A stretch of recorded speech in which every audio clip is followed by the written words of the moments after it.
Panorama group, जो सोचता है वो करता है। आपके अपने सपनों का आशियाना। देखिए, मैं दिल्ली में कई नेशनल टीवी के शो में भी गया। लोग पूछते हैं कि आज की तारीख में आप बिहार में किसे एज देंगे? तो मैं कहता हूं कि देखिए, एज तो है एनडीए को, लेकिन लड़ाई एक तरफा नहीं है। 225 का टारगेट आज सच नहीं है कि 225 हासिल कर लेंगे। और ये यदि आप अनौपचारिक बातचीत करेंगे तो एनडीए के नेता भी स्वीकारते हैं, लेकिन कहते हैं कि 225 के करीब हम पहुंच सकते हैं, बशर्ते मुकेश सहनी उधर से इधर आ जाए। तो मुकेश सहनी को उधर से इधर लाने की कवायद भी चल रही है। अभी प्रारंभिक कवायद है और कहा जा रहा है कि इसके लिए उन्हें तमाम तरीके के ऑफर्स दिए जा रहे हैं। अब देखना ये होगा कि मुकेश सहनी को क्या तेजस्वी यादव अपने पाले में संभाले रखते हैं? क्या उनकी शर्तें मान ली जाती है? तेजस्वी यादव ने तो अभी नहीं कहा है, उन्होंने कहा था बड़ा आदमी बनाएंगे, लेकिन मुकेश सहनी बार-बार कह रहे हैं कि मैं डिप्टी सीएम बनने जा रहा हूं। और दिल्ली में यह भी खबर है कि बीजेपी के लीडरशिप ने यह माना है कि बिहार में सहनी पॉलिटिक्स, बिहार में मल्लाह पॉलिटिक्स में जिन लोगों पर अब तक बीजेपी ने दांव लगाया है, वे उस हिसाब से परफॉर्म नहीं कर पाए।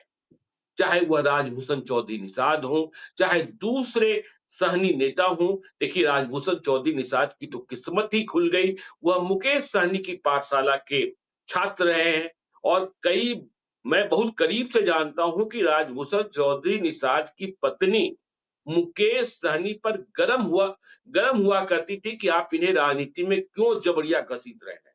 लेकिन किस्मत कहां किसको पहुंचा देती है। तो राजभूषण चौधरी निषाद भी बिहार में मुकेश सहनी बनने की कोशिश कर ही नहीं पाए और बन भी नहीं पा रहे हैं। तो ऐसे में एनडीए के भीतर ये है कि मुकेश सहनी उधर से इधर आ जाए। तो मुकेश सहनी को लेकर जो चर्चाएं हैं और तेजस्वी यादव क्या उन्हें संभाले रख पाएंगे, क्योंकि 60 सीटों की बात वे करते हैं। इधर तो सीटें कम है। दिल्ली में एक फार्मूला यह भी बताया जा रहा है कि 100 seat BJP, 100 seat JDU, 22 seat LJP और 7-7-7 तीनों। लेकिन मुकेश सहनी इस पर मानेंगे नहीं, यह मैं आत्मविश्वास के साथ कह सकता हूं। और मुकेश सहनी बड़ी पारी खेलने के लिए तैयार है, क्योंकि वह कहते हैं कि आरक्षण का मसला है। अजीत जी। देखिए ज्ञानेश्वर सर, जब मुकेश सहनी को लेकर के 3-4 बातें हैं जो आपने ही कहा, उन बातों से जो 3-4 बातें निकल रही हैं, उसमें एक तो आरक्षण का मुद्दा है। वो चाहते हैं, उनकी पार्टी चाहती है कि किसी तरह से भारतीय जनता पार्टी का कोई बड़ा नेता, अगर अमित शाह, नरेंद्र मोदी कहें तो अब बढ़िया है, नहीं तो प्रभारी भी कम से कम कहें कि उनको हम उस तरह से आरक्षण देंगे जैसे दूसरे कई राज्यों में शामिल किया गया है। मतलब वो चाहते हैं एससी का आरक्षण जो मिल रहा है उस बिल्कुल। तरह उसमें आरक्षण उनको शामिल करके दिया जाए। हम्म। तो ये कोई भी पार्टी ये जोखिम नहीं ले सकती है। आप एक हम्म। पिछड़ा ऑलरेडी नीतीश कुमार ने बिहार में किया हुआ है, और अगर उसके जो आरक्षण बढ़ाया है उसके हिसाब से अपने आप आरक्षण बढ़ जाना है, ये दूसरी तरफ से और समझाया नीतीश जा रहा कुमार ने तो सिफारिश करके रखी है, सिफारिश है। हाँ, भेज के रखी है। जी। सिफारिश की हुई है, और आरक्षण बढ़ाने का जिस पर हाईकोर्ट ने अभी अदालत में रोक लगा दी है, अगर जी। उस हिसाब से आरक्षण बढ़ के 75% हो जाता है तो अपने आप आरक्षण बढ़ भी जाएगा, हिस्सेदारी बिल्कुल। बढ़ भी जाएगी। तो ये समझाया हम्म। जा रहा है, लेकिन वो चाहते हैं कि देना दे नहीं देना बात की बात है, कम से कम घोषणा हो जाए, कोई कमेटी बनाने बिल्कुल। का अनाउंसमेंट कर दिया जाए, नहीं तो हम क्या चेहरा लेकर के लोगों के बीच जाएंगे। नहीं, इस बार तो कह रहे हैं घोषणा से भी बात नहीं बनेगी। इस बार तो वह दूसरी बात कर रहे हैं और बहुत कड़ी शर्त रख रहे हैं। मैंने ही पॉडकास्ट किया था मुकेश सहनी का कि घोषणा नहीं, हाँ यदि कर दे तो हम जान भी दे देंगे। हाँ, नहीं, लेकिन आप सोचिए ना, कैसे कर सकता है कोई आदमी? जी। 20% दलित का वोट है, उसमें आप कैसे कोई दूसरा आरक्षण, दूसरी एक मजबूत जाति को, जो सामाजिक रूप से उस तरह से कमजोर जाति नहीं है जैसे दलित है, या अति बिल्कुल। पिछड़ों में भी जैसे दूसरी अनेक जातियां हैं, उस तरह से कमजोर जाति नहीं है मल्ला। हम्म। देखिए, ये तमाम बातें जो कहते हैं अपने राजनीति के लिए, हर जाति का रही राजनीति के लिए, तो आजकल चारों तरफ ठाकुर और ब्राह्मण लड़ाई लड़ रहे हैं आरक्षण के लिए, तो उसमें कोई क्या कर सकता है? बड़े बिल्कुल। लोग जो मराठा जो सबसे पावरफुल कम्युनिटी है, वो पिछड़ा आरक्षण में घुसने के लिए बेचैन है, तो बाकी लोगों के लिए क्या कहा जाए?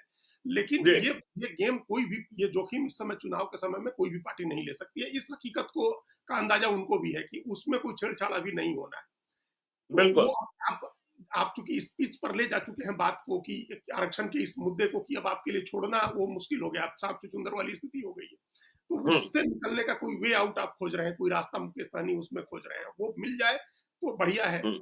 लेकिन उससे ज्यादा बड़ी बात यह है कि क्या आप कोई ऐतिहासिक भूमिका निभाने के लिए तैयार है, कोई ऐसा जोखिम लेने को तैयार है जिसमें जोखिम मतलब जोखिम है, तलवार के धार पर हम्म, चलने की तरह है, लेकिन अगर सही हो गया, आपका गैम्बल सही हो गया, तो आप हम्म, इतिहास बनाने वाले होंगे। 20 साल जी के शासन के बाद अगर एनडीए को सत्ता से बाहर करने में आपकी भूमिका आप निभा सकते हैं या नहीं निभा सकते हैं, ये हम्म, असेसमेंट आपका है कि नहीं ग्राउंड का, कि जो इंडिया ब्लॉक है उसके पास 32% मुस्लिम यादव का वोट कंसोलिडेटेड है, और जी इसके अलावा भी कुछ वोट, खासतौर से दलित का जो एक 5% का वोट है, राम वोट, जिस पर हम लोग बहुत चर्चा कर चुके हैं, वो हम्म, वोट उसके साथ है। अगर उसके साथ एक जुड़ जाते हैं एक्स फैक्टर की तरह मुकेश सहनी, तो वो गठबंधन चुनाव जीत सकता है या नहीं जीत सकता है, इसका आकलन बिल्कुल उनको करना होगा। हम्म, अगर उनको ये समझ में आ जाता है, जमीनी हकीकत वास्तविकता भांप लेते हैं वो, और इंडिया हम्म, ब्लॉक के साथ बड़े बने रहते हैं, तो उनका कद बहुत बड़ा हो जाएगा, वो बहुत बड़े नेता हो जाएंगे अगर उसमें कामयाबी मिल जाती है तो। डिप्टी सीएम का तो उनका पद होगा, लेकिन उनका कद उस पद से बहुत बड़ा होगा। वो इंडिया बिल्कुल नीतीश कुमार की 20 साल की सत्ता को खत्म करने वाले नेता के तौर पर याद किए जाएंगे। देखिए, हम्म, नीतीश कुमार अगर पिछली बार 2024 के लोकसभा चुनाव में इंडिया ब्लॉक में बने रह जाते, तो 2024 के चुनाव की तस्वीर दूसरी होती। ये बिल्कुल हो सकता है कि नहीं बन पाती एनडीए की सरकार, और नरेंद्र मोदी तीसरी हम्म, बार प्रधानमंत्री नहीं बन पाते। तो हम्म, ऐसी स्थिति में नीतीश कुमार फैक्टर थे जो उधर चले गए एनडीए की तरफ, और एनडीए की जीत सुनिश्चित कर दी। अब जी वो भूमिका निभाने का समय मुकेश सहनी का है। उनको तय करना है कि वो एनडीए की तरफ आकर के इसकी न सिर्फ जीत सुनिश्चित करते हैं, बल्कि 200 से ऊपर संख्या ले जाने में अपनी भूमिका बनाते हैं, या हम्म, इंडिया ब्लॉक में रह करके उसकी जीत सुनिश्चित करते हैं, उसकी जीत सुनिश्चित करने के लिए काम करते हैं, मेहनत करते हैं। अभी जीत तो किसी की कोई बिल सुनिश्चित नहीं बता हम्म, सकता है, लेकिन हम्म, ये स्थिति अभी दिख रही है। ये निश्चित रूप से है कि अगर मुकेश सहनी आ जाते हैं एनडीए के साथ, तो एनडीए की जीत न सिर्फ सुनिश्चित हो जाएगी, बल्कि उसकी संख्या भी बहुत बड़ी हो जाएगी। अभी 200 या 225 कहने की स्थिति तो नहीं है हम लोगों की, जी लेकिन वो ये एक बात ध्यान रखने की है, हमने पहले भी आंकड़ा कोट किया है कि अति पिछड़ा बीजेपी के साथ रहता है। और बिल्कुल फिर हम दोहराते हैं कि जब बीजेपी अकेले लड़ी थी, तो अति जी पिछड़ा का वोट उसको 52% मिला था उस समय, जब नीतीश कुमार और ये तीनों पार्टियां अलग लड़ी थी।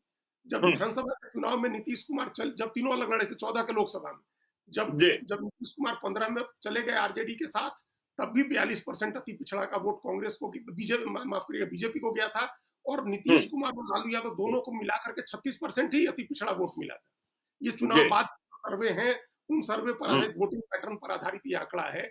मतलब हम्म, 42% वोट बीजेपी को मिला था, और 36% मिला था महागठबंधन को, और वही 78% फिर आ गया, जो 22% किसी और को गया था।